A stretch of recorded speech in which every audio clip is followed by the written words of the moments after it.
Go live.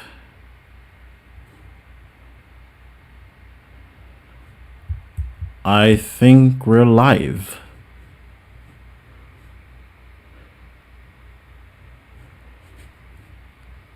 Can anybody give me a sign if we're actually live right now?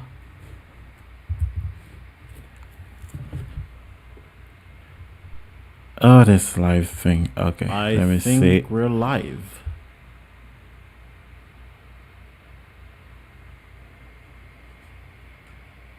Can anybody give me a sign if we're actually live right now?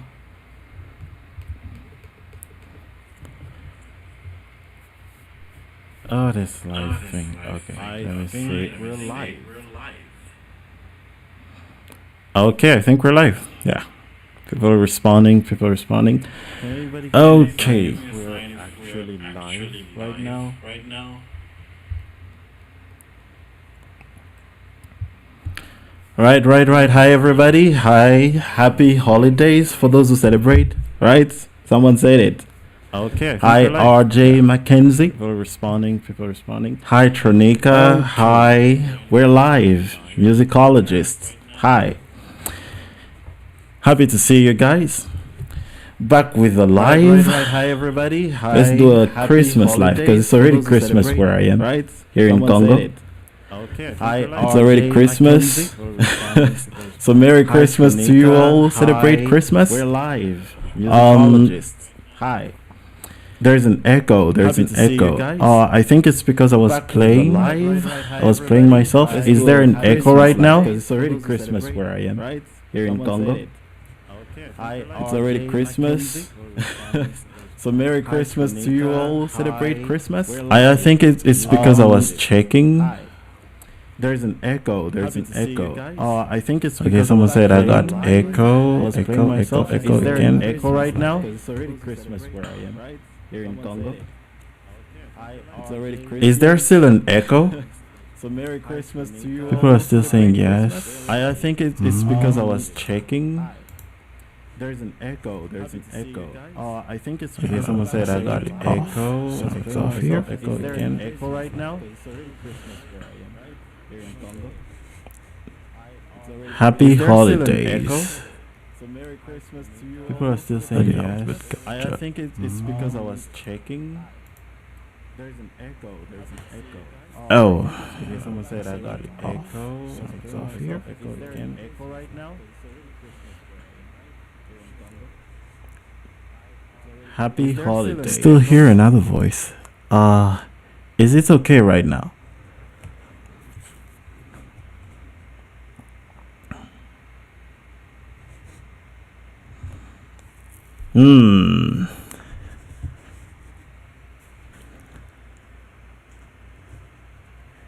Okay, people are saying they are hearing me twice. Oh, wait. Is it because I'm actually playing myself here? Ah, yeah, I get it. Okay. Is there still an echo right now? Guys, understand me. Wow, this live thing. I'm new to this, but yeah. Oh, it's cool now. Thank you. Right. Now we can go into this live. Hi, everybody. I'm seeing shout outs from the Bronx. So they just pulled off a shadow clone jutsu. Dragon of the West. Nice to see you, brother. Dragon of the West has been a follower since the beginning. It's crazy, man. It's been more than a year now. You're welcome. Dragon, you're welcome. Let's go. So today, what are we going to talk about today? So today, we're going to go over an article. Just like sort of a casual debunking of the article. Merry Christmas, everybody. It's holiday season, so we're off work. So yeah, I decided to pop in. So yeah, we're going to do a an article, like a casual debunking of an article.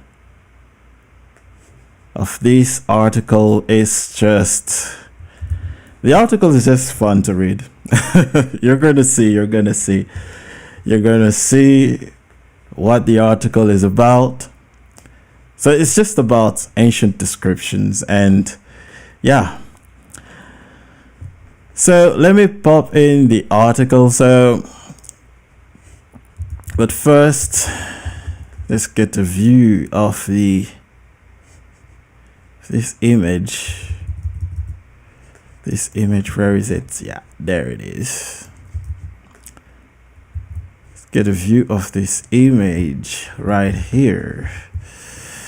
Right, so what is the article about? I made a thumbnail. I made this thumbnail. Someone said black Africans in ancient Europe, a fantasy like Harry Potter. Like Harry Potter, some blog said. I'm like, what? Anyway, so let's get into this article that said that having black Africans in ancient Europe is like believing in Harry Potter. Yeah, someone said, don't forget about the like button. 4D4, thank you. Thank you so much. So, yeah. So, how did I get by this article? So, as you can see on the screen here, so this blog is called Matilda's Anthropology, right? Anthropology blog. Just another WordPress.com web blog. So this blog is very interesting. So the whole blog is basically just going against the idea that the ancient Egyptians would have been a majority black population. And in this article, she goes over the ancient descriptions. So ancient descriptions of ancient Egyptians. So let's start with the introduction. I had a go at this a few years ago, but since then, I've got better access to the information, so this page should be more comprehensive. Interesting. This was inspired by the reading through the Alain Froment book from a couple of posts ago that rather ripped Diop a new one. I'll go and delete the older entry now. That's actually funny that she went to delete the older entry, because she probably said some nonsense that she was not happy with anymore. So apparently this book by Alain Froment. So Alain Froment is this guy, Alain Froment, anthropologist, Egyptologist as well. I think he's also an Egyptologist. But he's mainly an anthropologist. Anthropologue, médecin et anthropologue français, yeah. So he's from France. So this Alain Froment, what did he actually say? So he just went over a few quotes that go against Dr. Cheikh Anta Diop.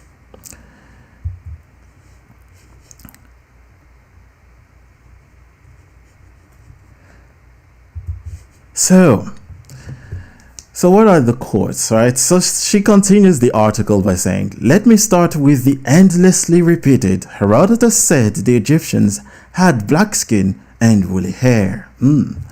So they always love to attack this quote.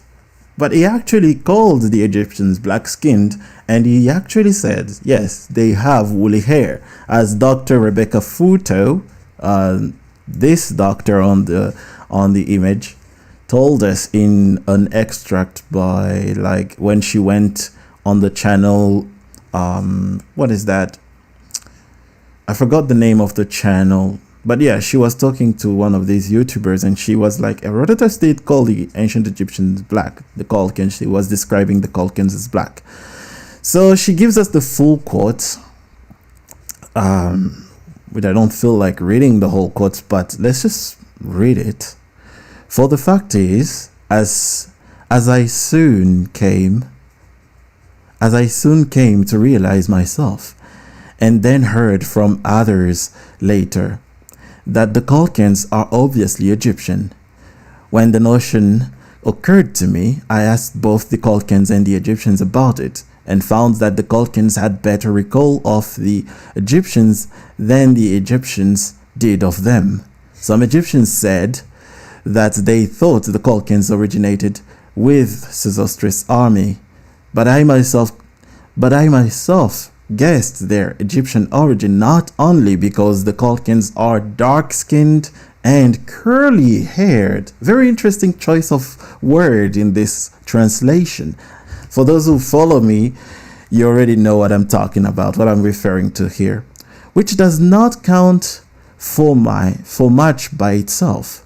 So, which does not count for much by itself, says Herodotus, because these features are common in others too. But more importantly, because Colchians, Egyptians, and Ethiopians are the only people in the world who practice circumcision and who have always done so. So that's the full quote by Herodotus. And in this translation, they play with the translation of two very important terms here: dark-skinned and curly-haired. We've already seen that many experts say this should be basically yeah, reconnection successful. Okay. Ooh, scared me right there. Anyway, so that's the full quote from Herodotus. The translation is basically playing with the words here. The dark-skinned part should be translated as black-skinned, as two important translations have done. They've translated it as black-skinned, and the other have translated it as woolly hair, the word for the hair. And Dr. Rebecca Futo, I don't know if I can play an extract by Dr. Rebecca Futo. She talks about this quote and how it should be interpreted.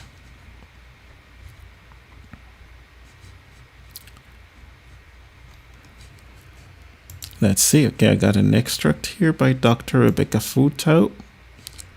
Let's see if I can add it somewhere. Okay. So let me see if we can play that. Herodotus describes a group of people called the Colchians.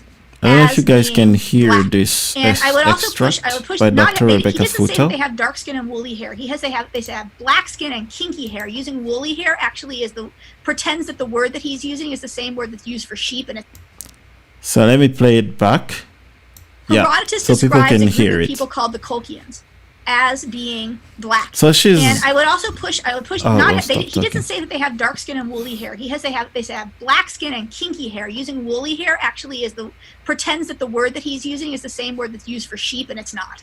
Sheep's hair is not the word they use to describe people's hair. So we want to be careful. It's like tightly twisted, right, or kinky hair, not woolly hair. And it's not dark skin, it's black. And this is a word that is used of Ethiopians, of Egyptians, of Odysseus, and others, right? But it codes differently in different contexts. So the question is, are they of Egyptian stock? It is very likely that there was Egyptians who, for whatever reason, settled in the Black Sea. The Black Sea has hundreds of colonies that settled all along it. The city of Miletus itself settled something like 90 colonies and trade outposts on the Black Sea. Right. So as you heard Dr. Rebecca Futo, she was like, well, it's not dark skin, it's black. And the hair texture is kinky hair like that of black people's hair. And these two translations, as you can see on the screen, the translation by Andrea L. Purvis and George Rollinson, both translated as black skin and woolly haired. But this blog disagreed in the following words. She said, you will find translations where black-skinned and woolly-haired are used, but the term melanchros, which was translated to mean black in some versions was used to describe any skin tone from bronzed to black, and through usage translates as dark, as in this quote by in Homer's Odyssey. I don't know, for those who know, some people can guess why I am chuckling here. It's because this is the exact argument Metatron used in his response to me about the quotes, right? When I said the ancient Egyptians, or the ancient Greeks called the ancient Egyptians, like almost unanimously referred to the ancient Egyptians as black.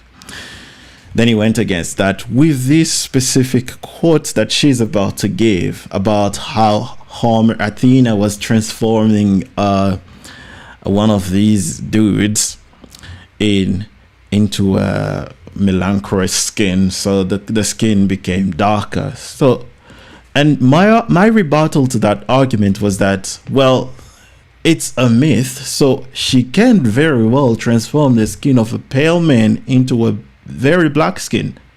It's magic. It's a myth. Her father can wield lightning. So really, it was really ridiculous to bring up this quote, but this is the quote Metatron chose to use. So the person who introduced this to me, shout outs to the subscriber. I hope you're subscribed. He sent this link to me and he was like, this is where Metatron drew his arguments against you, all this research.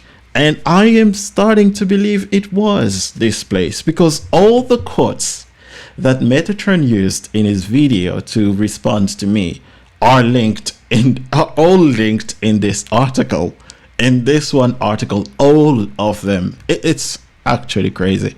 That's why I was chuckling, because she's using the same line that Metatron used in his video, and she wrote this article in 2009, and Metatron made his video response to me in 2023. Yeah, so it's very interesting. It's very interesting. It's very, very, very, very interesting that this article is the one is the one he might have chosen to go against me, because there is more to be revealed about this page. Let's just keep reading through the article. So after she talks about Athena and the quotes of Herodotus, which she has not really debunked, because other experts in the field say that that place should be translated as black because of the context that was given, right?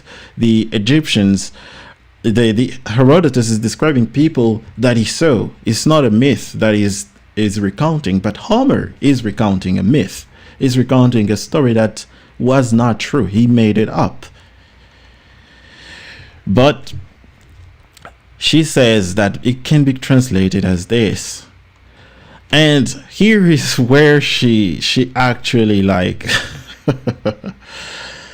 she actually just loses me.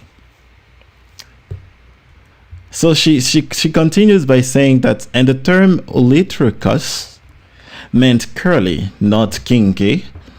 So by using this quote, right, despite the efforts of Armeyer and English, there is no linguistic justification for relating this term to Negroes.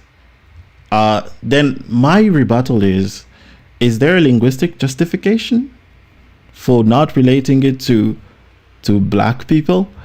Because the linguistic justification they're using, the experts who think this is kinky hair, is because Herodotus is in Africa. He's in Africa and he's describing people who we've all seen were black, right? Because if we check out these images that speak for themselves, images like this one, how can you say these people weren't black? With this evidence, and then you compare to the skin of a black man, for example, you're like, well, Herodotus must have been speaking of black people because of images like this one. Because they've seen these kind of images. Look at that. Look at the skin tone represented. Look at the hair texture represented. Afros and all. And they say these were not black people, but the evidence around the time Herodotus was there suggests that these people were just viewed as black, would have just been viewed as black people, as you can see in Kenya, Rwanda, Ethiopia, Congo, Nigeria. So all over, just black people. But they want to tell you that it's impossible. It shouldn't be. There's no justification to relate the hair to black people and the skin color to black people.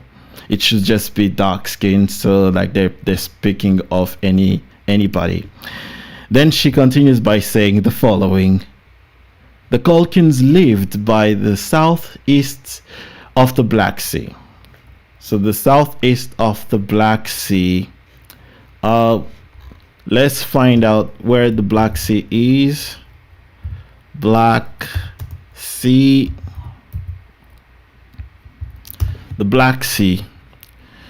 So there's your Black Sea. Let's just get into Google Maps. I think it's easier to locate ourselves like that. So there's the Black Sea. That's your Black Sea right there.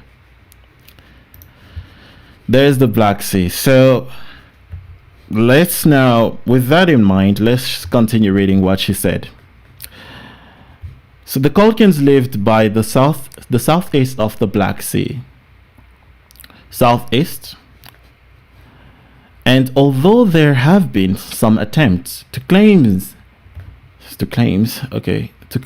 this means there were black Africans living in the area of modern-day Georgia, believing this requires a suspension of disbelief on a par with that necessary to watch a Harry Potter movie, as there's never been any evidence a black-skinned population living there. So Herodotus didn't say Egyptians looked like black Africans. He actually said they looked like the people in Georgia.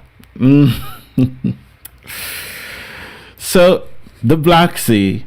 So she's saying, believing that black Africans could have reached this area here in Georgia is like believing in Harry Potter, because black Africans don't have feet to reach this area. They don't have what it takes to reach that area. What do you think of that chat? Like, let me go over the chat real quick. So what are people saying about this? Someone's like, yeah, I understand, she's being disingenuous, infuriating.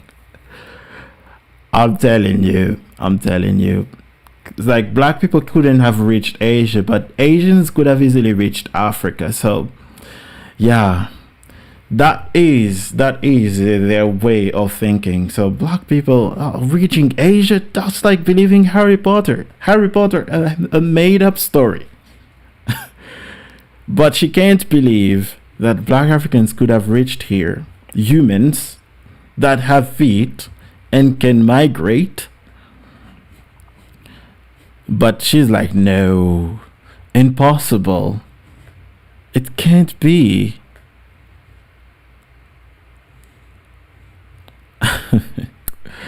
It's crazy. Asia to Africa must be all downhill and steep too. This is gaslighting us. I'm telling you. So it's like believing a Harry Potter story if you believe that black Africans could have made a colony out here, where we know historically many peoples put colonies out here.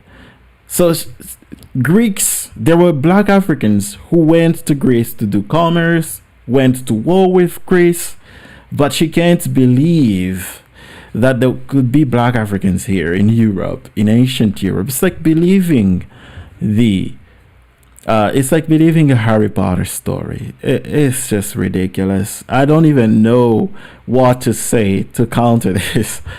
It's just ridiculous. It's just really ridiculous. And then she goes over, right? It's like believing. So Herodotus didn't say they. So to her, she concludes that the Egyptians would have looked like people of Georgia today, right? Modern day, like the people of Georgia. So let's just do a quick search about the people of Georgia. People of Georgia, Europe. So yeah, they would have looked just like these people. So when you see these images, do you think this in real life? When you see these colors like these ones and these ones, do you think this in real life? Let's even make it bigger. Yeah. Do you think this color in real life, like in to yourself, do you really think, oh yeah, they would have been just like these? This would be so this is just ignorant. Someone's like, also if you go to Metatron's video, you'll notice that he just plagiarized that blog and another blog that I found, which I suspect he will try to use next.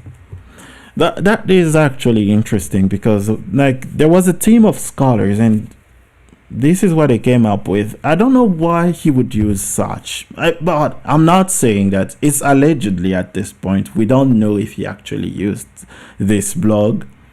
We don't know. It's allegedly. So maybe they came up with it by themselves or through Quora or something. I don't know. Because he said he goes to forums. So forums, they do drop a lot of links in there. So I don't know. So they don't. Oh, someone says, oh, so they don't believe. Charming Aquarius. Hi, Charming. So she said, so they don't believe in the out of Africa theory. Well, stick around, and you'll know. So let's just continue through the blog post. So yes, she's like, this is occasionally backed up by the description of Colchis as being a second Ethiopia from the 4th century, but it has to be remembered that Napoleon once referred to the Spanish as Negroes, and this was a common kind of insulting description for any population darker than Northern Europeans. So she talks about the 4th century. So that's around the time of the Romans. And the Romans were referring to people like the Romans, or anybody in Europe at the time, were referring to Colchis, the Georgia region there, as a second Ethiopia, meaning that there must have been so many black people in there, or people who looked like mixed black people and all. They were there and they were like, there's too many there were like too many black people in here. It's like a second Africa. This is the context. But she goes to Napoleon. That's like a whole like what? A whole 1,000 years. A whole 1,000 years after. It's crazy. A whole 1,000 years after this 4th century description. And that's what they use. Really, that's what they use. That's what she uses to argue that, oh no, it's just a common European insult. No. Napoleon was another type of racist guy, okay? Like, like if you take like the aversion, say maybe that was around Rome for dark skin, it wasn't as much as when Napoleon was in France. You know, like they really were repulsed by black skin. But when you go back to ancient Greece time, Roman time, I guess, they viewed, Roman times actually, they viewed Northern Europeans as weak people or not smart enough people. So they viewed very pale skin as a problem, and they viewed very dark skin as well as a problem. So no, that insult wouldn't really have been there for around the 4th century, around the time of the Romans, because she's like northern. Anybody darker than Northern Europeans is viewed as less than. And is viewed as a Negro. That is when the Northern Europeans took over, not before. When the Northern Europeans took over, of course, anybody darker than them is viewed as less than. And they really, because they really have this aversion to dark skin. It's really strong, right? So like you had like even in America, right? Like whether the Italians were classified as black or half-breeds or something like that, just because of their tiny, darker skin. Anyway, and then she goes on to say, a darker Indian-looking Khazar population would have come into this category, right? So she's like, anybody darker than Europeans would have been classified as black Ethiopian. Come on. So you want to tell us that Europeans didn't make any differences with it? Like, why would they use the specific word? It's like a small Ethiopia, a second Ethiopia in Europe, a second Ethiopia. They didn't say a second, Middle East, because they would have been darker than Northern Europeans. So why didn't they use such a term? Why did they go to Ethiopia? Why didn't they call all places then, if they viewed everybody as this darker population? They're all linked to black people. They are all Ethiopians. Why didn't they name all places Ethiopians, right? Since we know they viewed the Egyptians as darker, why didn't they call them, the Egyptians just like a second Ethiopia? No, but they go call these people in Caucasus as these Europeans really have Ethiopian blood in them, Egyptian blood, black African blood. This lady,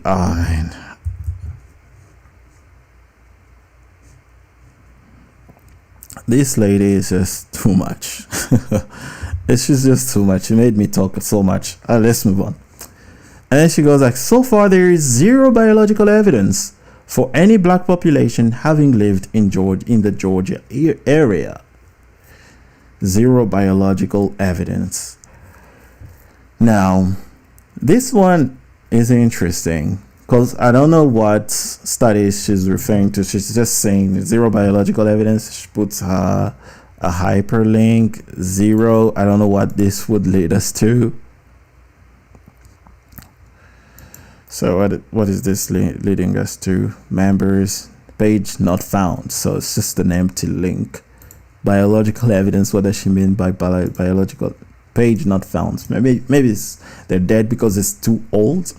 So she says there is no biological evidence, but there is there is literary evidence that black people would have been in that area because they are referred to as a second Ethiopia, and Herodotus, who lived earlier than that reference, was like, the Caucasians must be related to these black people in Africa, like because they also practice circumcision. But she goes further to say that there was a group of Caucasians who practiced circumcision and settled in Georgia, and they were darker. The evidence for that, she just says there was.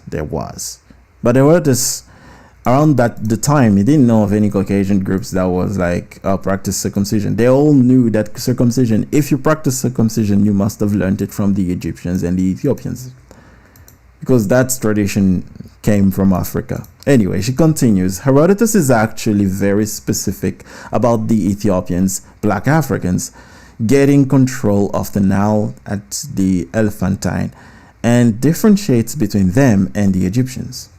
So Herodotus says, after this man, the priest enumerate to me from a papyrus, right? A papyrus. I always have a problem with this word. papyrus. Yeah, from a papyrus, the names of the other kings, 330 in number. So the kings of Egypt, Kemet, and in all these generations of men, 18 were Ethiopians, 1 was a woman, and the rest were men and of Egyptian race. So, what is Herodotus telling us here? That among the many Egyptian kings, there were many Ethiopians, so like about 18 as he counted, and that the rest were of Egyptian race. To them, most likely the term race was just like of this country, this culture. It didn't actually mean like they were different, especially different race. But to counter what she's saying, how she's using this quote to say that, oh, he differentiated the people of Ethiopia and Egypt, but there is no description here of their skin tone or anything. He just said there was an Egyptian race and an Ethiopian race. So it's like me saying there was an Egyptian culture and an Ethiopian culture, different, because you can notice the differences between the two. So what quote can I use here to counter this? So here is a quote by Herodotus again, where it just debunks her whole idea that they weren't referred to as black by Herodotus, both of them, right? So let me pull up the quote real quick. Just give me a sec. Let's go. It's gonna be this one. Yes, that one. So, all right. So that's the quote. The people dwelling there around the Nile. Sorry for the Egyptians here. Around the Nile, the people dwelling there are black because of the heat. And in the original translation, he used the term Milanese to describe the people he saw around the Nile. So this is the quote you will never see in the argumentation being brought or even addressed directly, because this quote is very powerful, because it's just like they were black, straight up. Milanese is black. So Milanese eontes, so black, they were really black. The people dwelling there. Who are these people he's referring to? We know the people dwelling around the Nile are the Egyptians and the Ethiopians. That's who we know live around the Nile, and they were black because of the heat. How did they address this quote? Radio silence.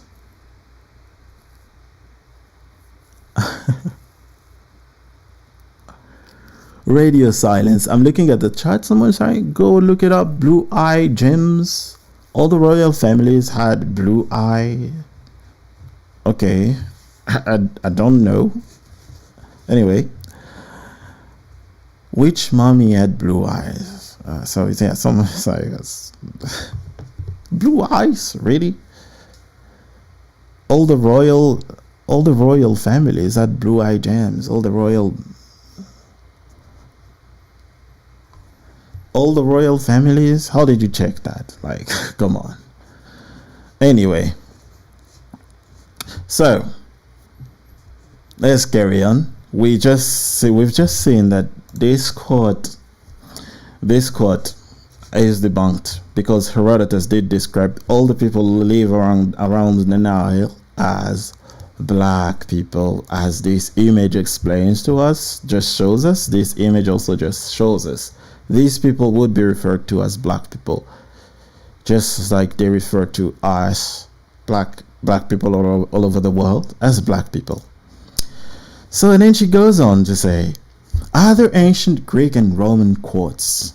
Now, this is where you just know that, come on, Metatron he has got to have picked all these quotes from this article, because all these quotes you see here were mentioned in Metatron's in Metatron's response to me. All of them, I think, even in the same order. It's like Manelius, Astronomica, then Arian, Indica, then Strabo, then Hannes. What is this? Like, how do you read this word? Anyway, Hesiod. Then Ammianus Marcellinus, he did not use that because this quote debunks this article itself. And then then she just. And then Flavius Philostratus, exactly in the same order that Metatron. It's actually funny, right? The first quotes, we're just gonna go over them quickly, right? The Ethiopians stain the world with and depict a race of men steeped in darkness. Less sunburnt are the natives of India.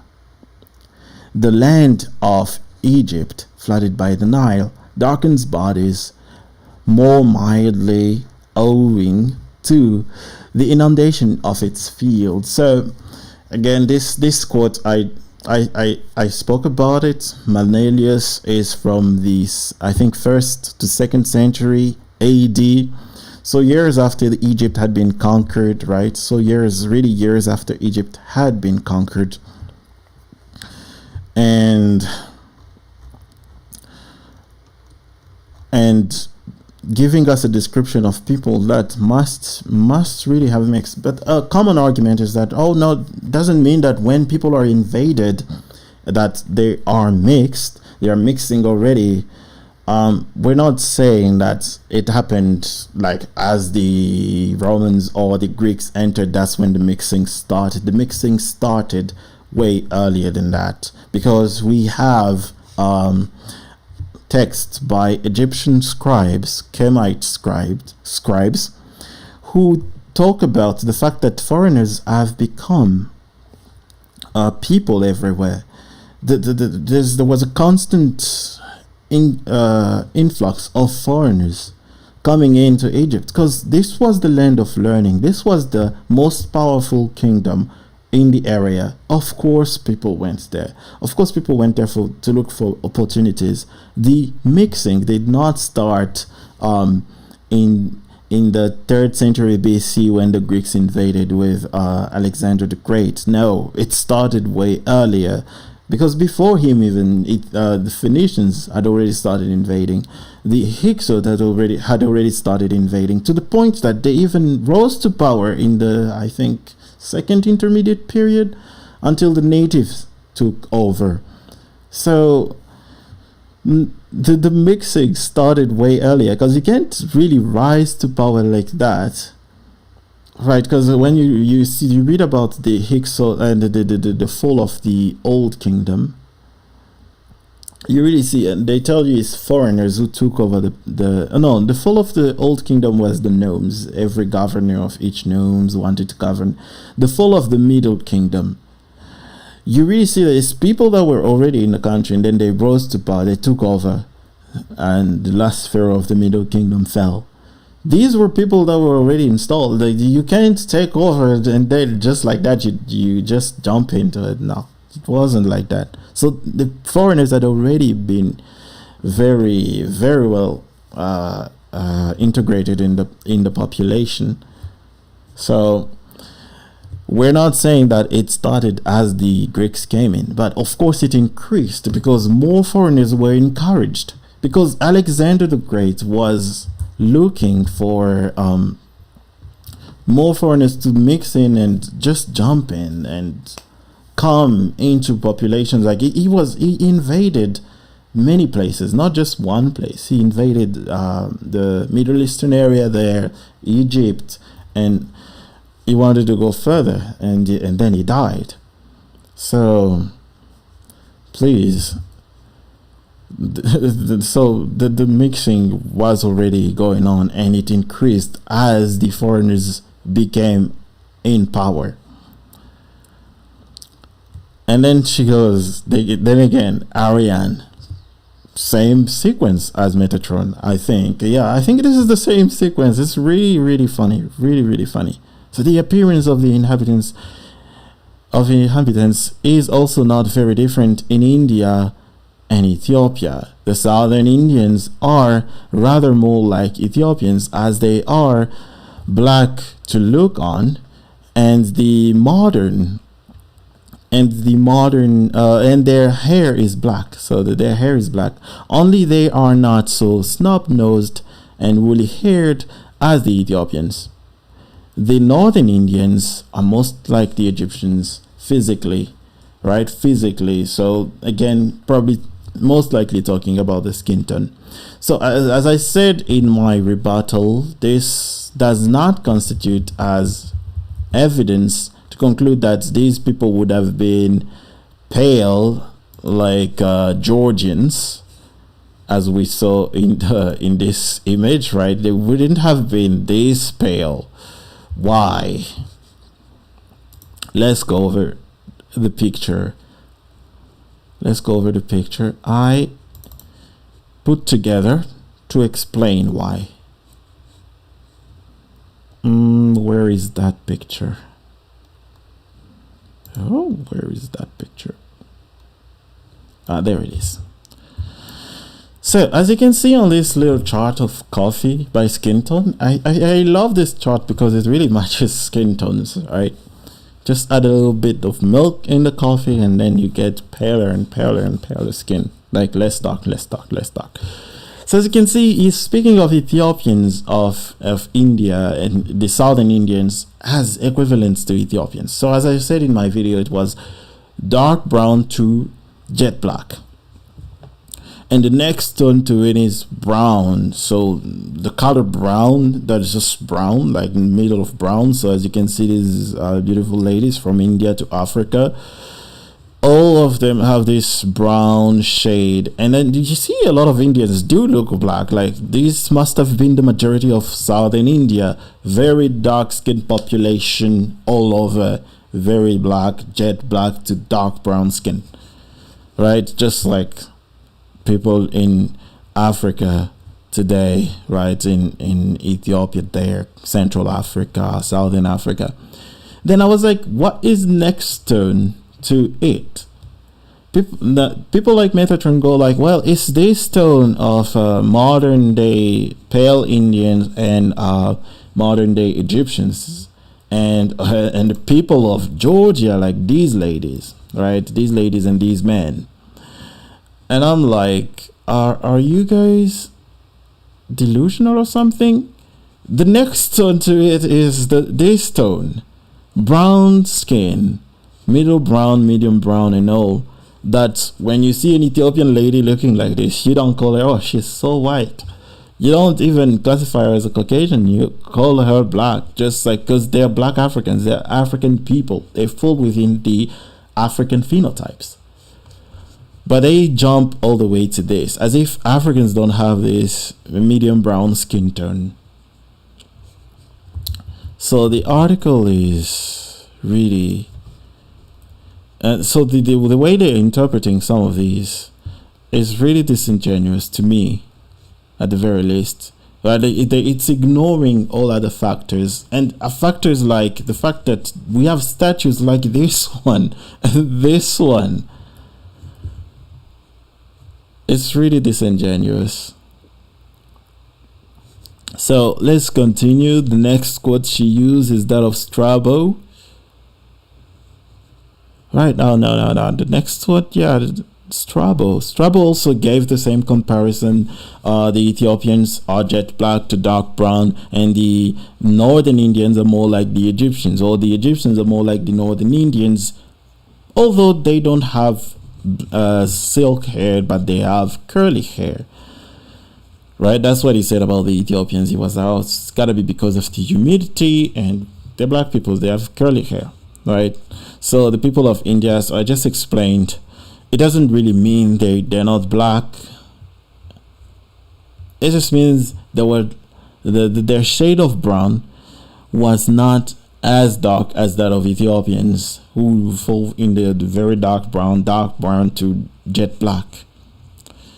Anyway, then this other guy says black people reside not in the Nile Valley, but in a far land by the fountain of the sun, which is just ridiculous. Why would you bring this quote up?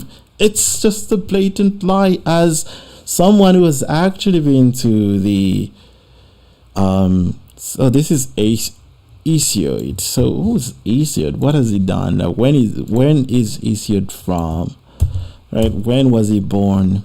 So he's a poet, ancient Greek poet, I guess. Yeah, ancient Greek poet, Hesiod. So Hesiod, what has he actually traveled to the Nile? Let's see his life of Hesiod. I like the father Hesiod. Greek man named.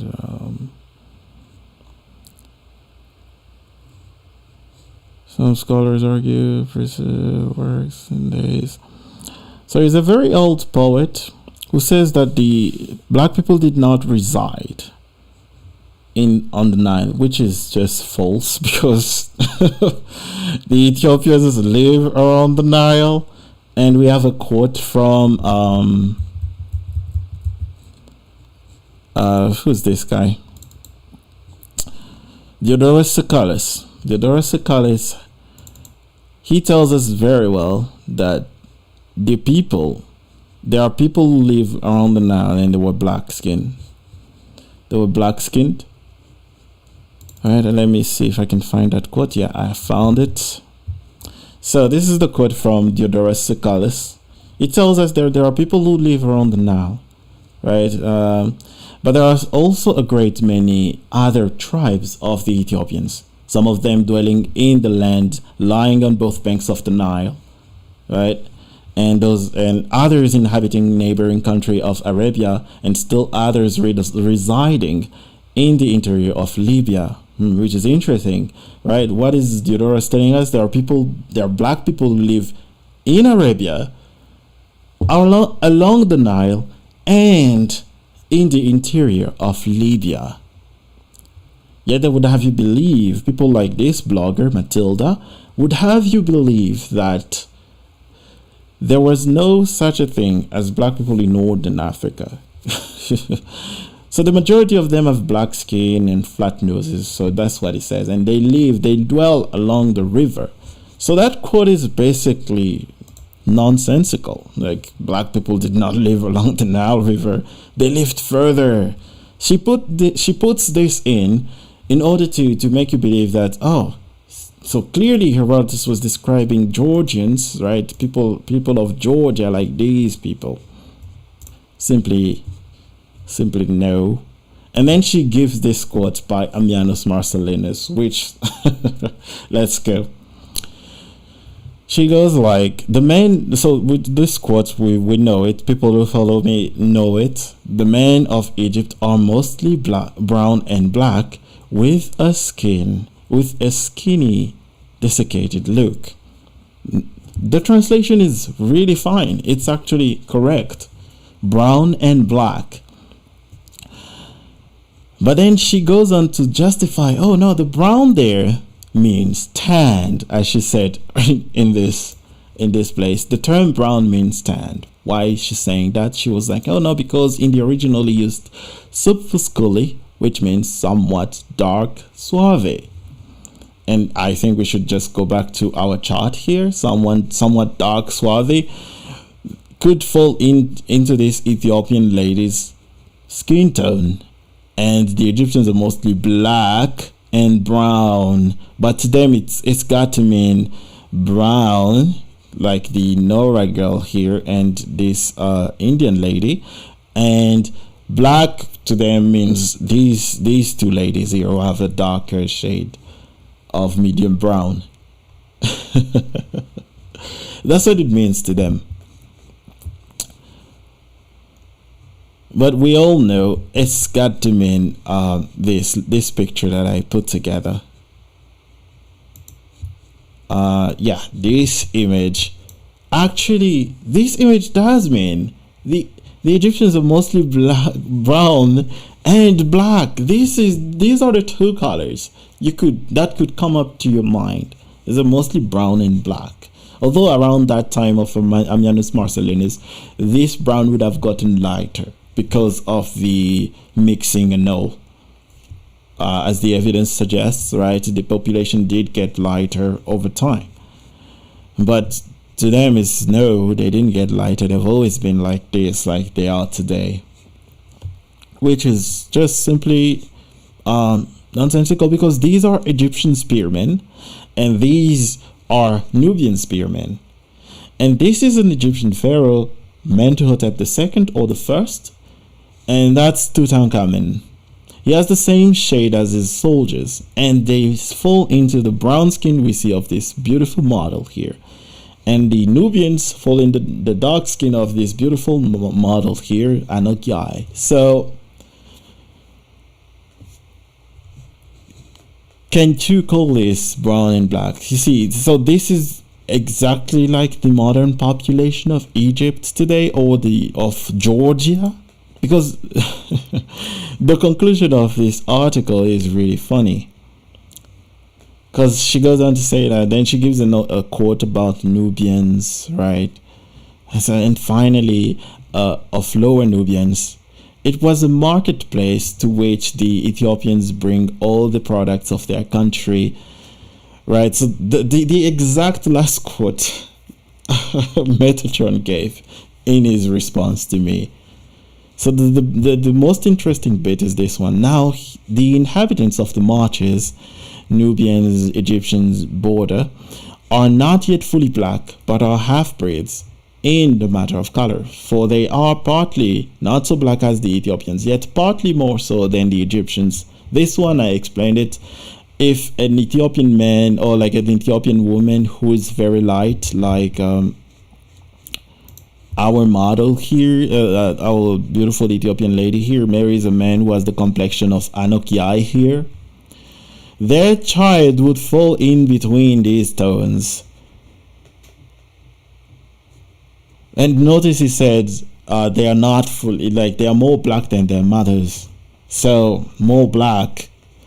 As a person who looks like these tones in the middle here with the model with the locks, the afro here, a person that falls in that tone would look more black than the person wearing the beautiful Ethiopian dress there. And they would not look as black as the person looking like Anokiai. But to them, it's got to mean, oh, it's just a mixed kid. But a mixed kid whose mother is white, why would you say is more black than his mother? And his mother is not as black as everybody, but she's less black, but she's not black. Anyway, so, and then there is the conclusion of our dear Matilda. So the evidence suggests Egyptians looked like Georgians and the Pakistanis. So again, let's look at the people of Georgia. These are the people of Georgia she's talking about. Egyptians looked exactly like these ones here. These guys here. These Egyptians, right? These Egyptians. And these people, these guys, looked exactly the same to her. She's like, there is no difference whatsoever right there. It's the same people.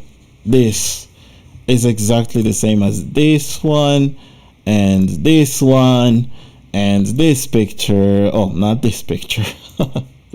And this picture here. It's the same thing. Like, wow.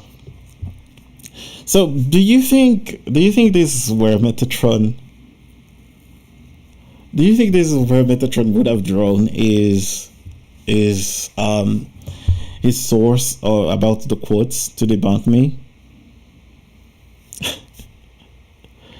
Because okay, if this is the place where he got this, because there is a lot that suggests that he got his information here.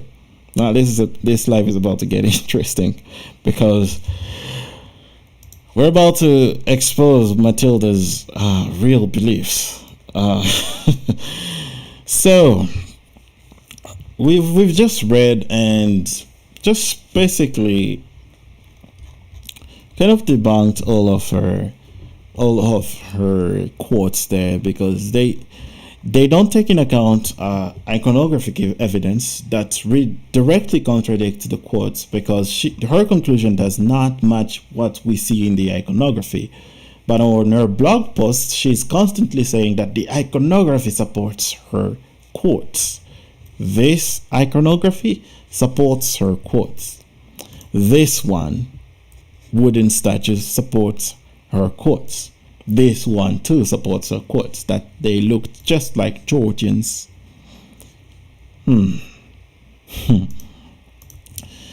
So now let's see what Matilda believes. But first, let me get some water, people.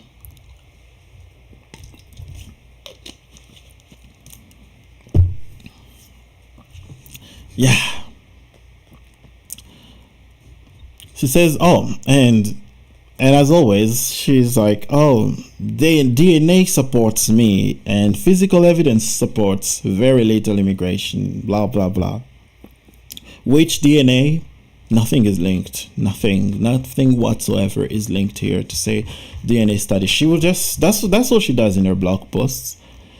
DNA says that's it, because this was 2009 and she could say whatever she wanted. So now let's go into Matilda. Who is Matilda? What?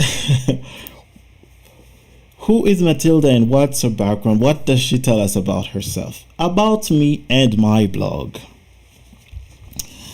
People, brace yourself. Brace yourselves.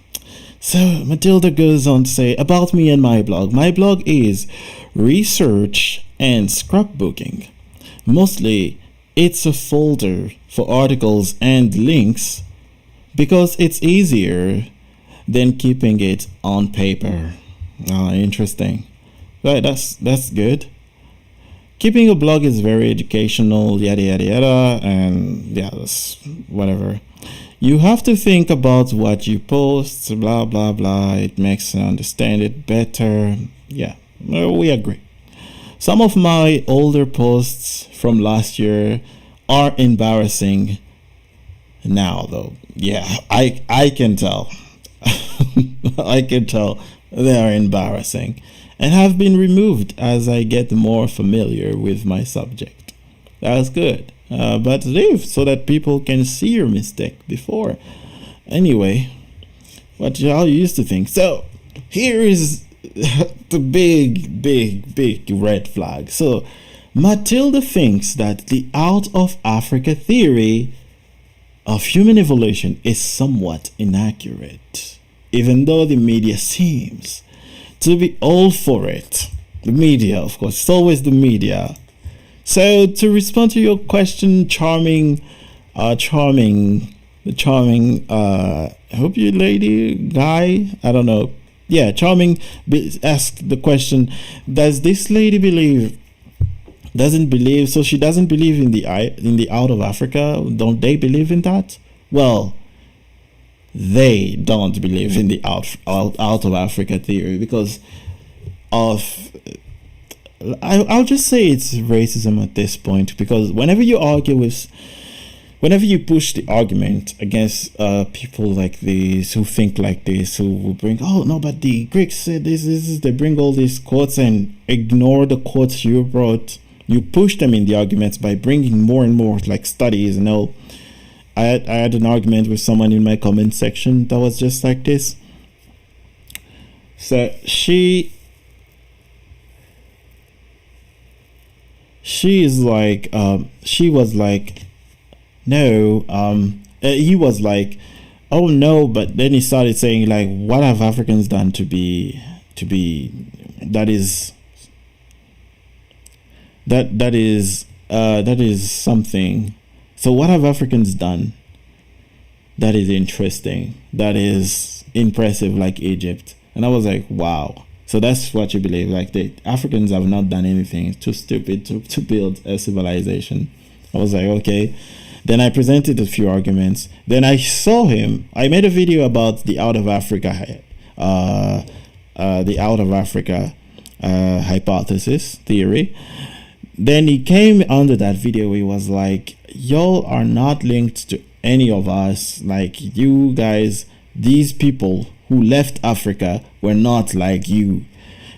They were not like black people today, which is just ridiculous. This has been proven many times over that they were just like black people today because of the area where they originated. Africa, the Horn. Anyway, so this lady does not believe in that because she can't be linked to black Africans. Like, they can't be at the origin of everything. Like, they can't be at the origin of humanity. It's really a red flag because it's usually racists who are still against this hypothesis. Like, it usually have racists implicit inadmitted racist beliefs, right? It usually has that. So she's like, it's not amazingly popular among anthropologists and geneticists. Oh, maybe, yeah, I don't even think in 2009 it was not popular, because it was very popular. Once they proved it, everybody jumped on board with it because they were like, well, it has been proven many times over. Anthropologically, genetically, all these species were found, like all the early stages of Homo sapiens, of the Homo line, are found in Africa, not anywhere else, but only in Africa. All the Homo types are found in Africa, from Homo erectus to Homo whatever, naledi, whatever. All these Homo to Homo sapiens were found in Africa. The earliest bones, South Africa, 1 million years ago, bones are found there. Genetics has proven it, like maybe with countless studies now. So the out of Africa hypothesis has been really proven many times over. And I think in Metatron's videos, I don't know, Africa, it was I don't remember very well what he was referring to. I was like, okay, Metatron. Oh yeah, he was blaming my video on the length of the out of Africa hypothesis video. I was like, this is not a debated subject today. It's pretty much right. I think this video, the subject is pretty much over. Like, we know today that all humanity came out of Africa. Like, humanity came out of Africa, then they spread all over the continents, and there's routes that have been proven and all archaeologically. But he blamed this video because he thinks the subject is still very debated, I think. Because now this is a red flag again, because I was like, well, Metatron, where did you get that? So, like, because when I was going over this, when I found this About Me page, I was like, wait, do you believe in this, Metatron? Like, do you believe that it's actually a debate in, like, it's very debated, not very popular among scholars? Don't you believe in that? Like, the out of Africa hypothesis is very well proven, very, very well established right now. Anyway, this lady seems to share his beliefs. And she says, I've got multiple DNA and anthropological studies that don't support it, that don't support the out of Africa hypothesis. Well, a lot of DNA studies would beg to differ. And look at this lady. She's like, I'm officially in smug murder. I don't know what that means. Since the revelation that we do seem to have Neanderthal ancestry in modern humans. Oh, like, this is something like many Europeans are really happy about. Like, oh, we have Neanderthal DNA and Africans don't have it. I was like, okay. Good for you, I guess. I don't know.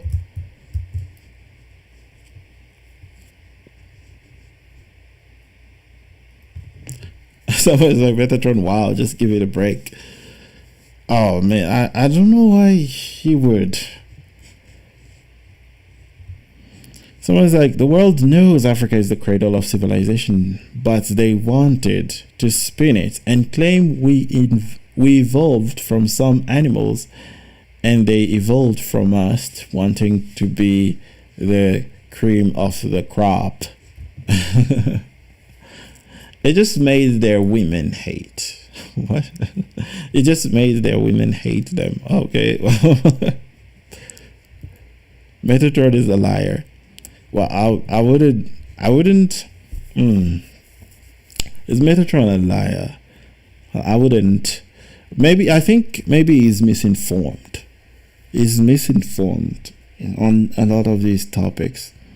He's misinformed. He's really misinformed. But he did lie on a few occasions. I would call him out on that, like the representations of the Nubians, and I think he lied about watching all my videos thoroughly. And if he continues like this,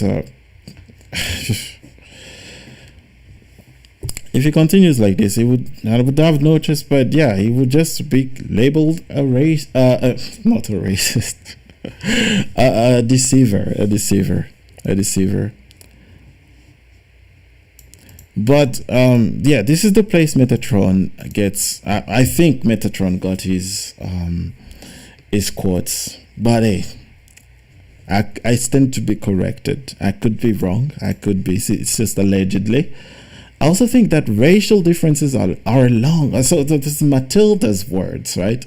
I also think that racial differences are a long way from being cosmetic. And there is no evolutionary reason for us to be the homogeneous species that a lot of us people claim we are. Whoa. This took a racist turn real quick. Allow me to elaborate. Right? It's just like it would mean evolution stopped the day modern humans evolved, which is just anti-logic. So this lady believes in what 1950s and before Europeans used to believe, and this was racist Europeans who used to believe this, that we're not all the human species, which we are all one human species. We just have differences that differentiates us, like skin tone, hair texture, facial structure, and all, but this doesn't mean we're different species. We are all humans. We can still mate with one another and create successful offspring. I believe that's the biological definition of a species. We're all human. We all have the same capabilities. But she wants to believe that she's really different. Like, it's really that Aryan racist belief of Hitler times, that they are different from other humans. They have blue blood or something, right? It's like we're not related to these others because look at them, they are so beneath us. It's really that superiority complex and the racists' beliefs that we're not linked. I don't believe we are all homogeneous species. Why? You believe you're some kind of other species? You got blue blood, you're not linked to other humans. Why? Because she doesn't want to believe that her and Africans are actually linked. We're all humans, we're all the same. She's like, no, not me and Africans, nah. It's really that. So there's biological evidence to the contrary, like different gestation spans, twinning rates, etc. More recent genetic publications that have outright backed race as valid. Race is not different species. It's like when they speak of races of dogs, it's not different. Like a Doberman and the German Shepherd are still both dogs and they can have offspring.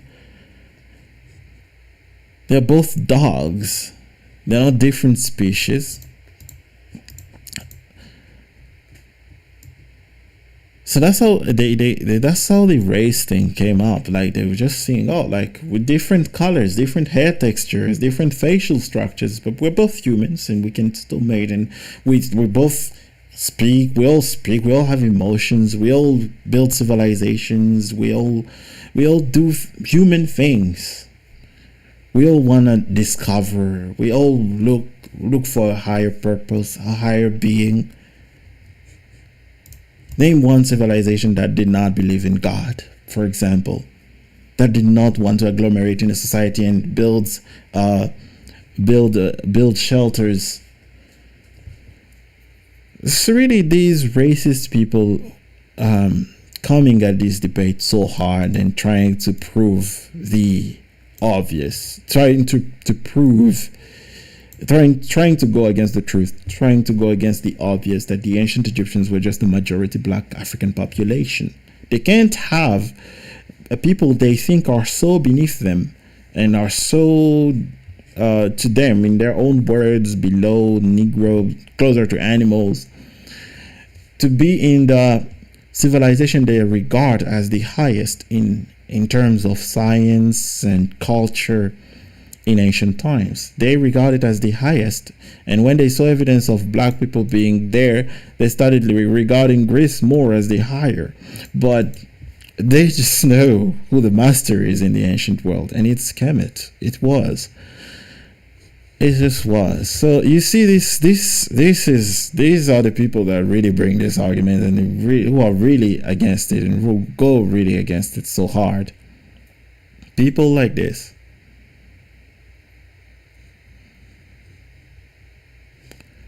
People like this lady, it's really disappointing. They don't want to be linked to other people in the world, other races. They believe they have blue blood.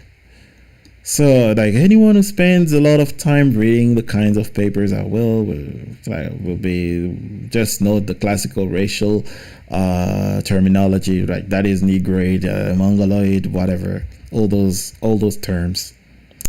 So, and then she continues, personally, I'm currently an anthropology student. Well, okay. Now my youngest has started school, hence the lighter blogging schedule these days. I've been blogging nearly 2 years now. I hope you don't impart your racist beliefs to your child, because this lady is really racist. Then she goes on Afrocentrism.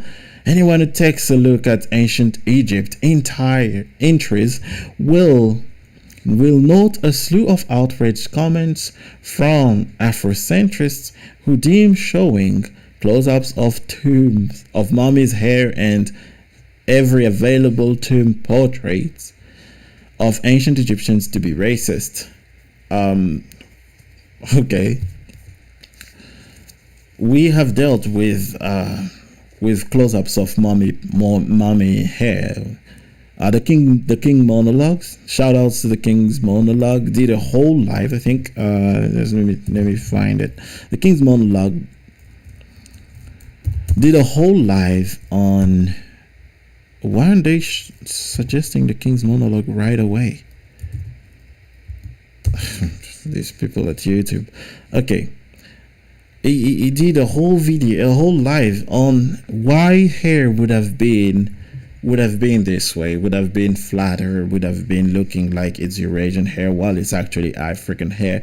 And in this video right here, that's actually the shorter version. The longer video, the crowns, yes. In this video, it drops bombs after bombs. Like, yeah, I'm telling you, it's at 31,000 views right now. So yeah, he dropped bombs in here.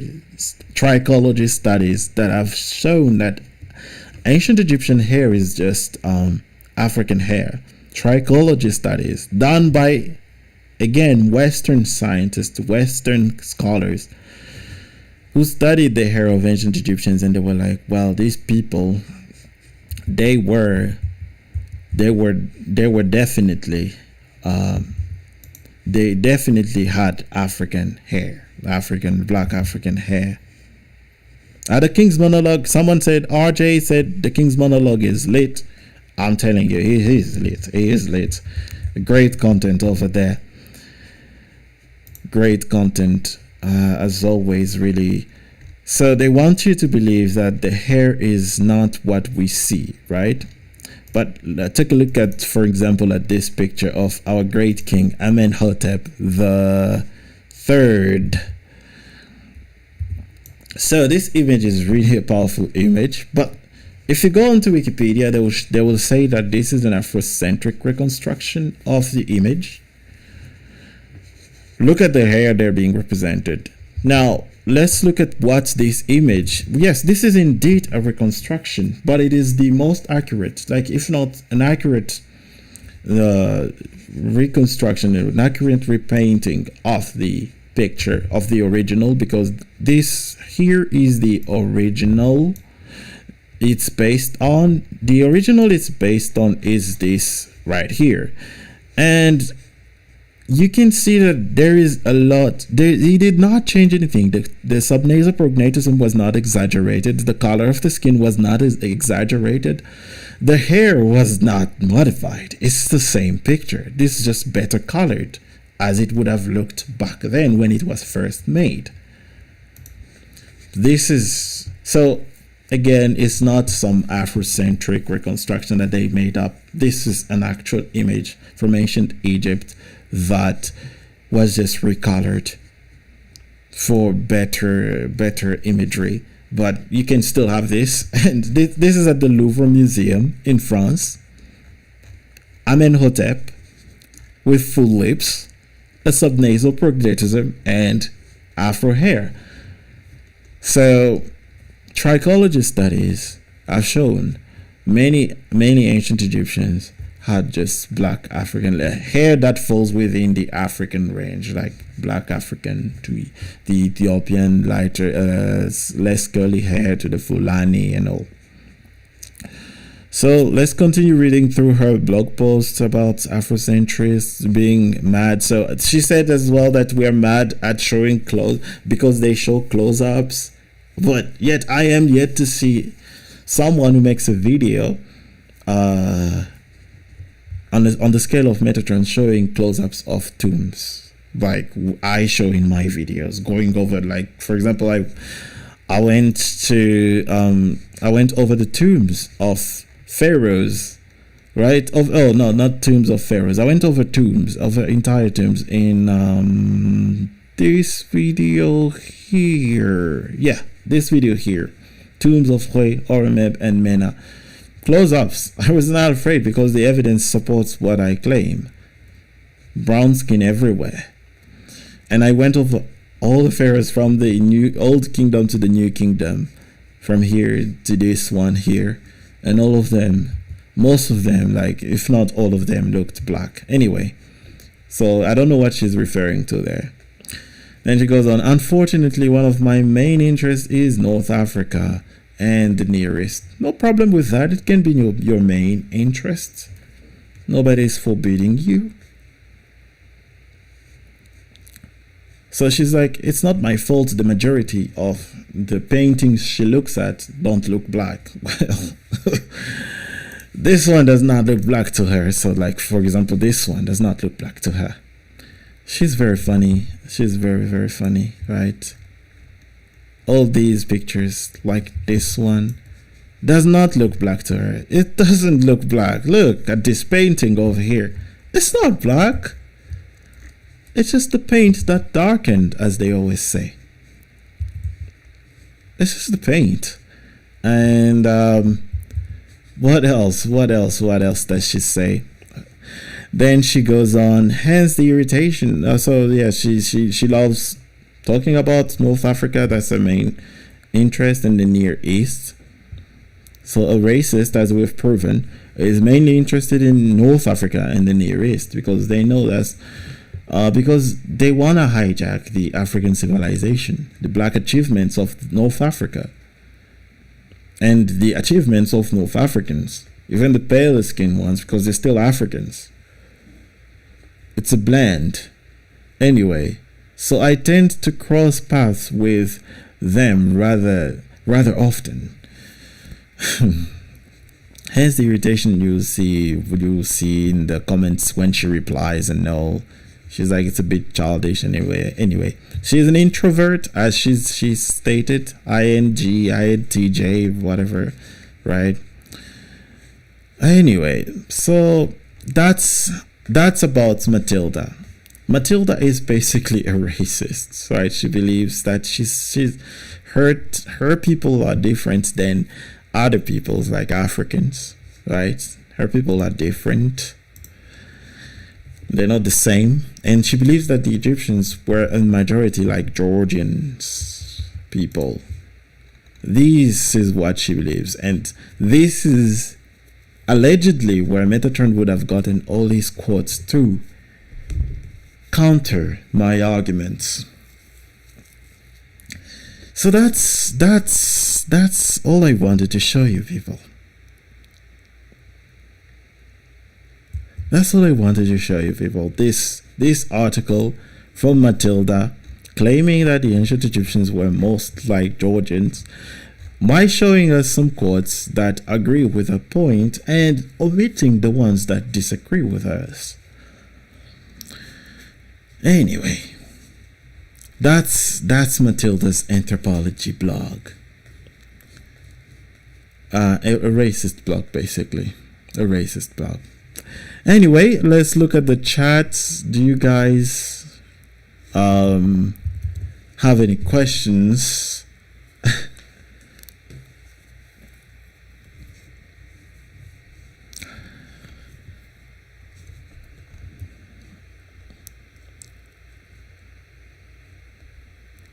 So let me look at the chat a little bit. We live, yeah. Someone said I have to leave. I have to visit the Louvre. Yeah, gotta go for it. Go visit the museums. That's where the truth is hidden. I was like, you know that in the 50s, the Arab Republic was the name of the country. Nowadays, they are the ancestors of the ancient Egyptians. Why would the Arabs name their country the Arab Republic? Because yeah, that's actually true. Thank you, Kofi, for mentioning that, because during the symposium, for example, it was named the Arab Republic of Egypt. And today they claim not to be, like many would claim not to be Arabs, but let's be honest, the Arabs have been there for over 1,000 years, and it would be silly to believe that they were not mixing and like bringing more of their people there and taking over the land, because Egypt was such a prize in the ancient time. For example, in the book by Chancellor Williams, he explains that he gives facts about how the Arabs would interact with a population they are conquering versus the Europeans. For example, the Arabs would go in. So that's the live. We're at 700 views. That's good. A lot of people watching right now. 100 are watching live. So it was like the Arabs would come in and mixing with the people. So taking their daughters, right? Taking their sons, telling them to take the local women, marry them. And so the sons of those ladies, the sons of the Arab men with the local ladies would be considered Arab, versus how white Europeans considered their sons with the local ladies. For example, in Africa, they would say, "Oh no, you're not European, you are black."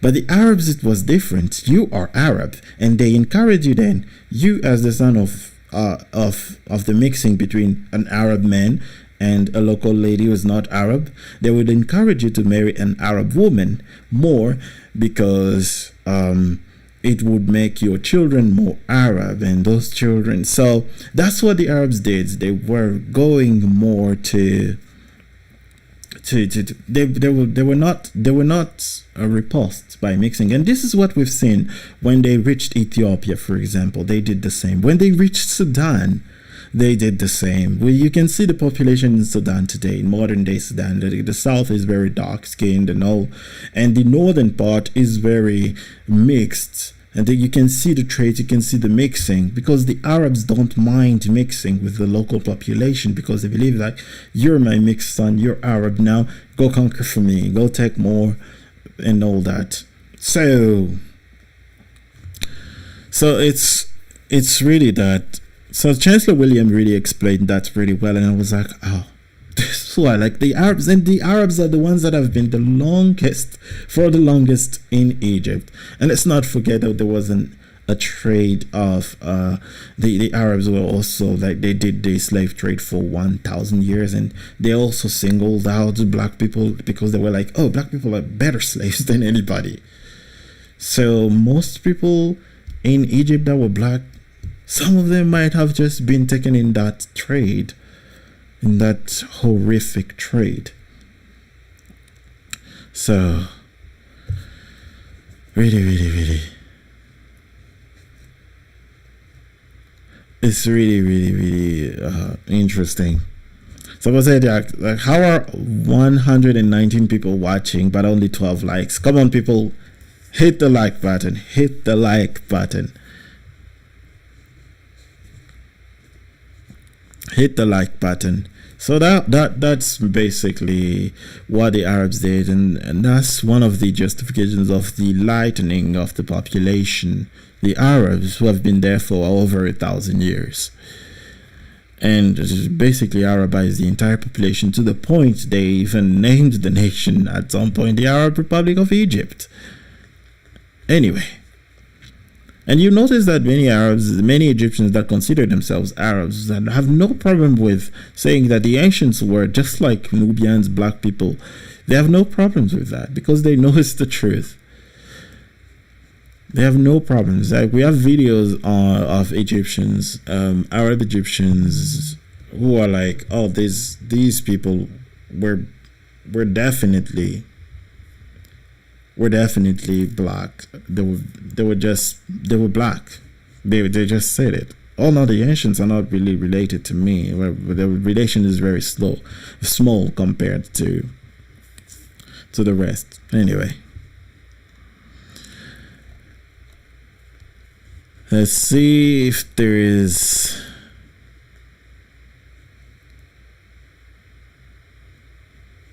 So as I said, were ancient Egyptians and Nubian girls hot? I mean, have you seen some of these statues? Anyway, yeah, they kind of were, man. Like, because if you hear, like, what I've heard is that the Greeks, in ancient times, is like the women from Egypt and Ethiopia were viewed as beautiful. Wow, thanks for the super chat from Ian. Thank you so much for the generous donation. Thank you very much. That's very generous. Thank you so much. I'm from East, and I know we ancient Kemet. Yeah, that's where they originated. To me, that's according to the evidence I've seen and the studies and all. To me, that's where I think they originated. The East mostly, yeah. The East of Africa. Of course, people from the Central Sahara joined in as well. Obviously, because like there's a lot of evidence, linguistic, archaeological.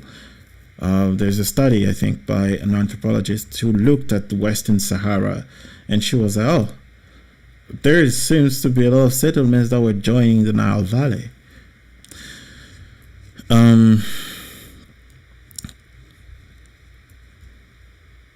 I am a Copt who told me the ancients.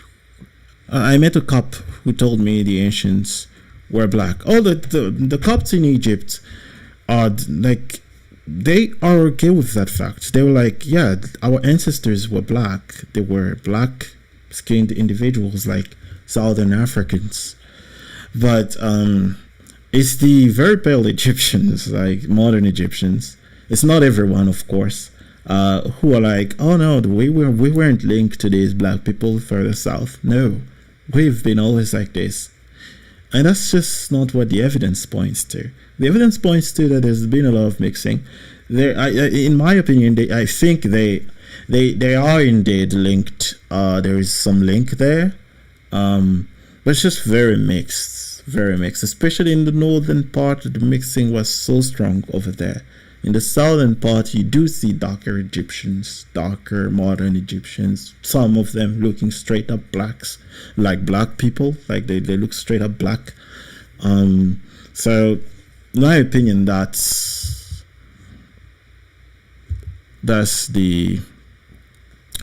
what I think. Let's see another chat. Hey, coming to Africa, my brother, how are you doing? You mentioned that you are currently living in Congo. Where in Europe did you live before moving? No, I did not live in Europe. I've never been to Europe, actually. I lived. So this would become like a little Q&A. I live in Congo now. That's my land of origin. I grew up in Congo. Like, this is my home, right? I grew up in Congo, Lubumbashi. That's my home. I just basically spent my whole life here, and then I went to study for a few years in China. Spent a few years in Zimbabwe to learn English because I thought I would study in China, because I was going to study in China in English. So I went there to study. Then I came back after working for a year there, and then I came back after studying 4 years and working for a year. Then came back to Congo. So, but I never lived in Europe before. Never.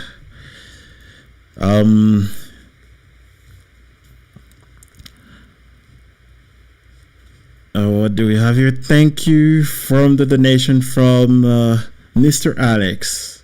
NZ $10. So this is New Zealand. Is it New Zealand dollar? I think this is New Zealand, right? Anyway, thank you so much for the generous donation. Just wanting to ask, do you know if there is any connection between Africa and China? Reason why I ask is there is a lot of people from Africa living in Canton, Shanghai, and Beijing provinces. Well, is there a connection between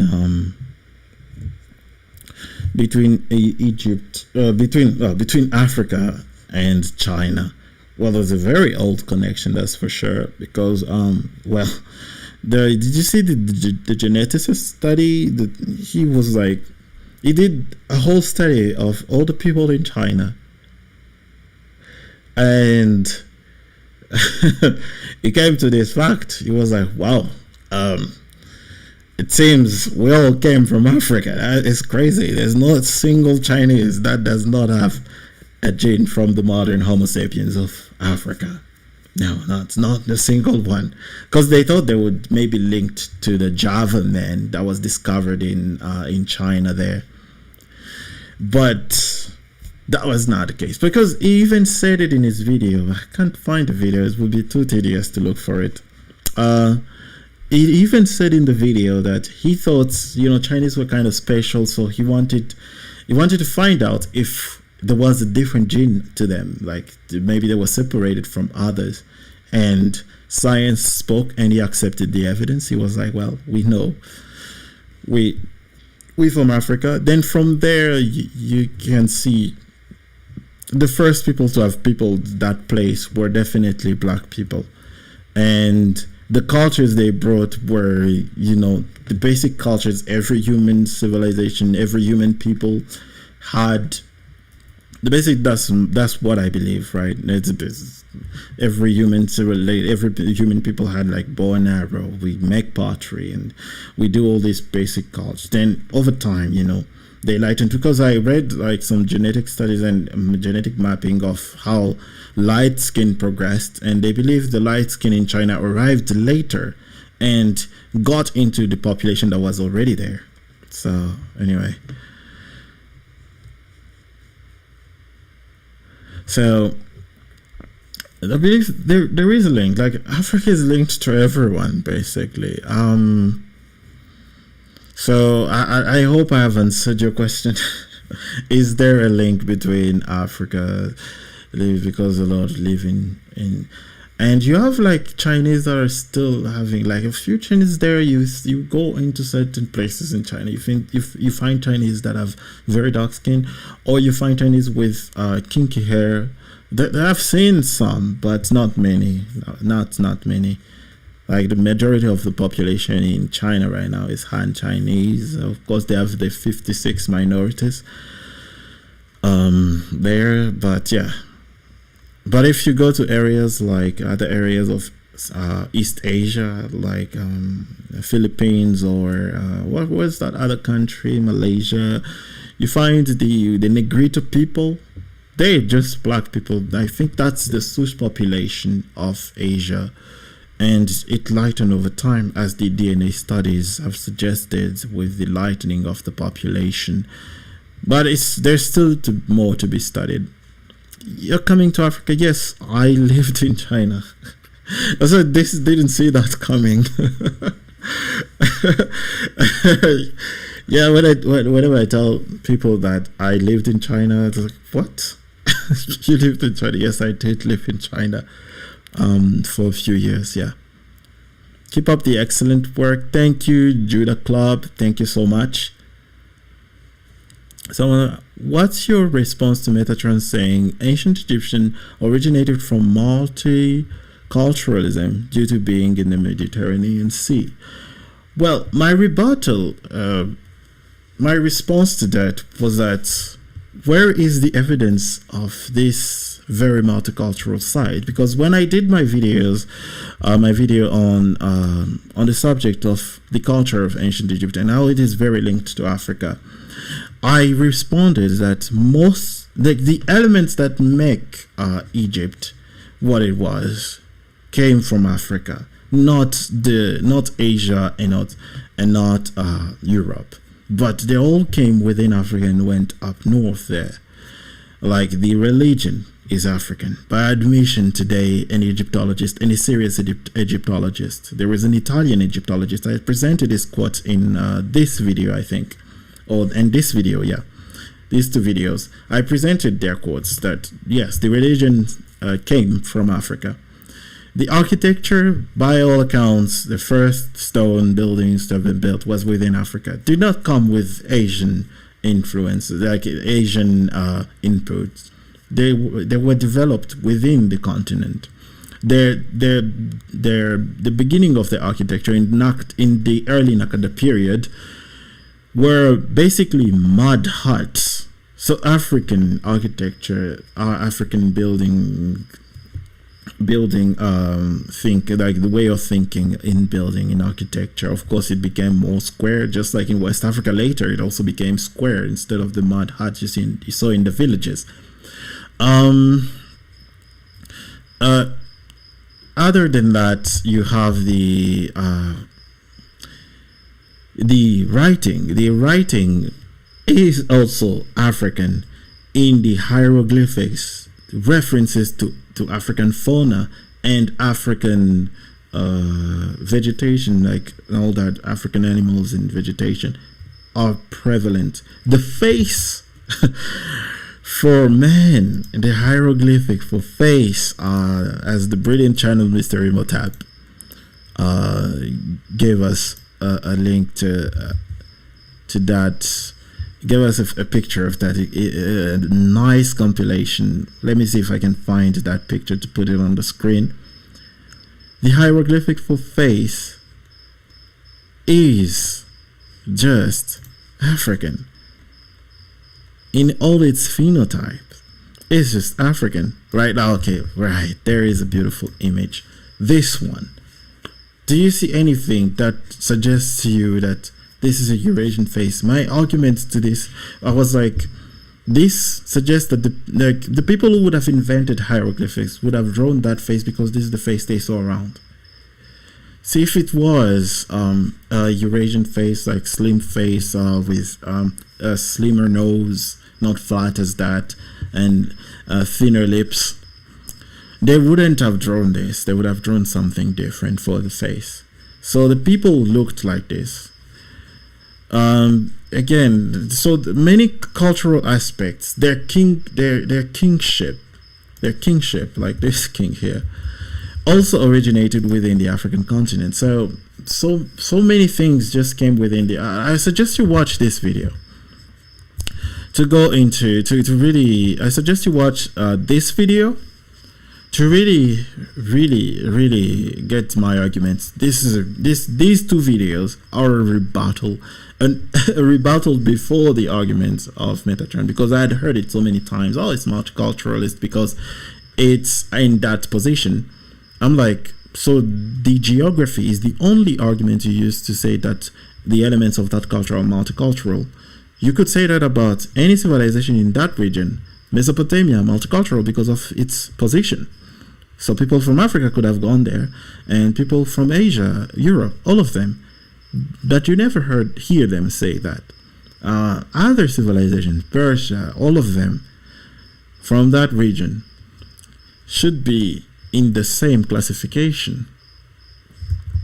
So again, that is my rebuttal. I believe I did that in the video. Thanks for the donation from Joe4040. Thank you for the donation, for the generous donation. Thank you for the generosity. Yeah, R.J. Mackenzie said the religion of Egypt is African, not Near East. Yes, it is African. Its aspects, its way of thinking, the way of conceptualizing God and the spirits, and the aspect of Heka. If you don't know what Heka is, it's basically like juju. Juju practices were found in ancient Egypt. Very African. Egypt, ancient Kemet is very African. Very African. Watch these two videos. Watch this video and this video. I make arguments, like lots of arguments there, to show you that these people were just African people. They're just African people.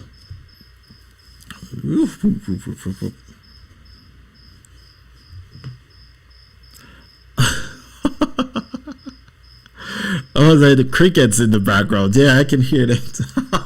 You can hear them. Yeah, my window is open. My window is open. It's night time over here.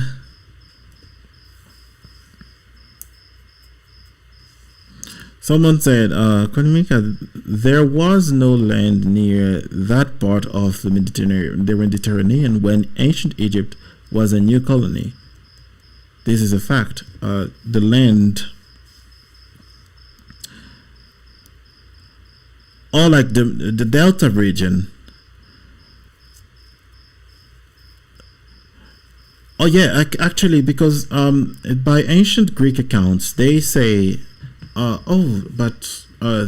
went to ask the Egyptian priests, like, where did you originate? Like, was the Delta region your place of origin, and what was it like? They were like, oh no, that place was flooded. There was no land there. It was just flooded. It was flooded, nothing there. So forget about it. It's flooded. And I believe it was, or maybe like it was unlivable, too wet to live in that place. So you hear the crickets. The crickets have joined the chat, people. All right, thank you for the donation from the Visitor 101. Visitor 101, what's good? What's good? Who are your top 5 Neswut? Who are my top 5 Neswut? Okay,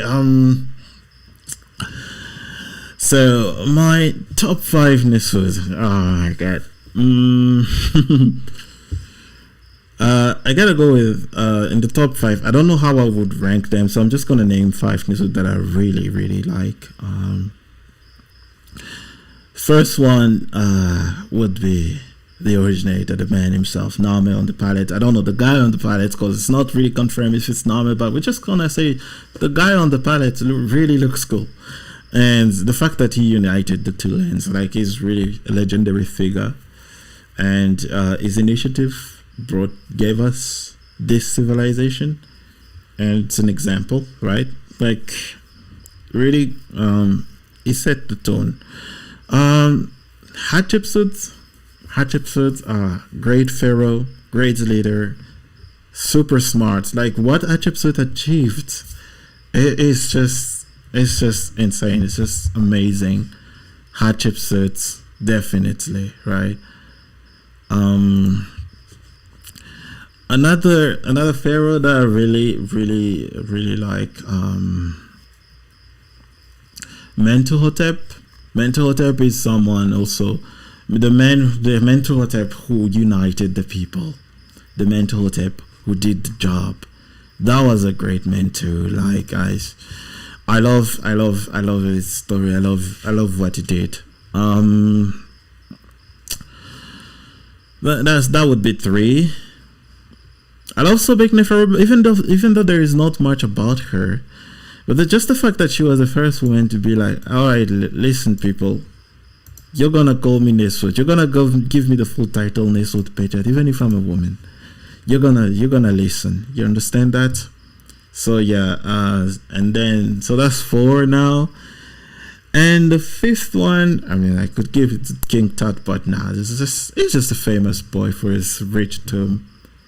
He's a cute boy indeed. I mean, I guess he tried his best when he was ruling, but who would be in the 5th position among them? Djoser. I mean, you can't go over the pharaoh that fostered and gave access to Imhotep to all the power. Come on. And my favorite Kemite of all time is Imhotep, of course. It's gotta be Imhotep. It just has to be Imhotep, cause Imhotep is just amazing, bro. Like, how genius, just the best guy ever. Just the best guy ever.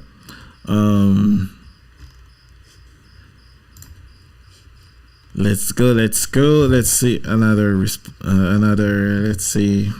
So those are my five favorites. Say Nana, Hatshepsut, Sobekneferu, Mentuhotep, and Djoser. Yeah. What up, Kwalimika? What up, Nahate? What up? What's good?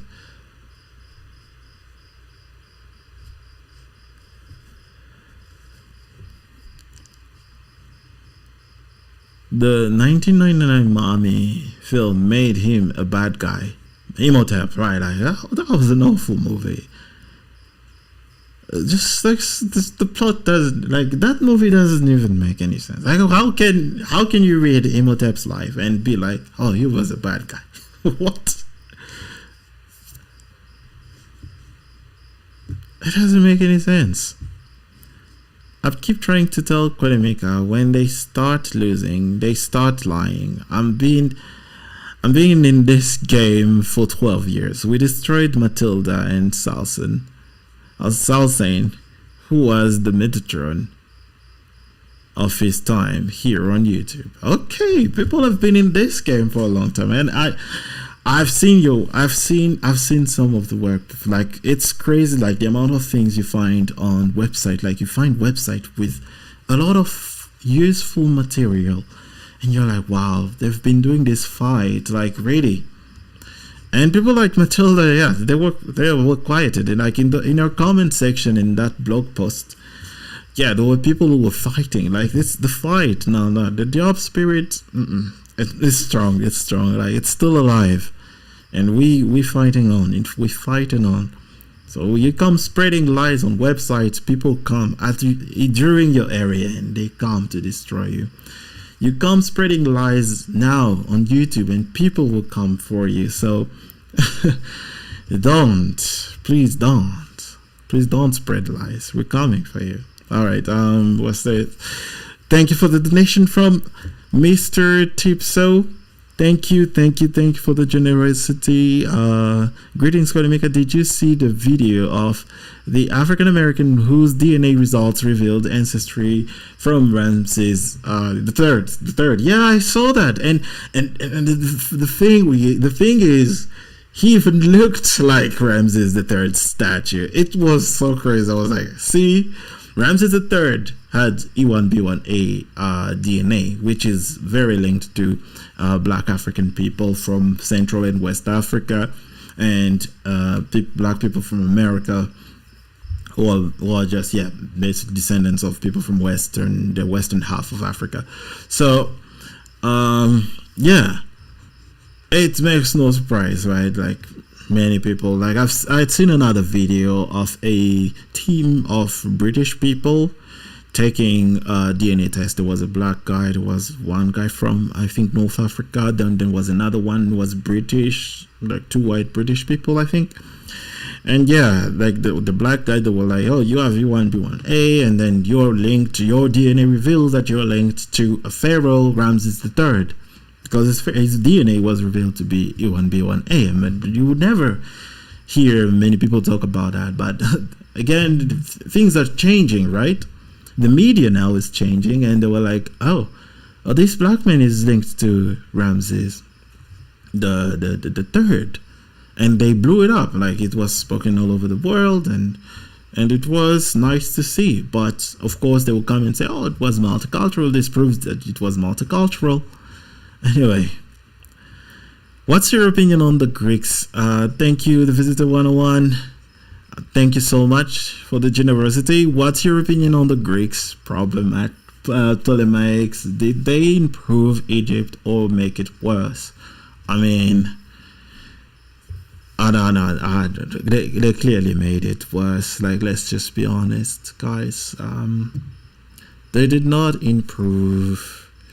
And like, improve in what sense? Basically killed most of the culture, right?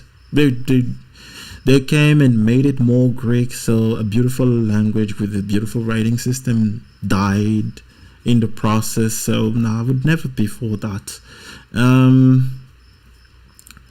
And because it was an imposition, it didn't die naturally. Like people just the indigenous people just leave their old writing for a newer one. No, this wasn't an imposed upon thing. Like, no, you gotta write Greek, but because your new leaders are Greek.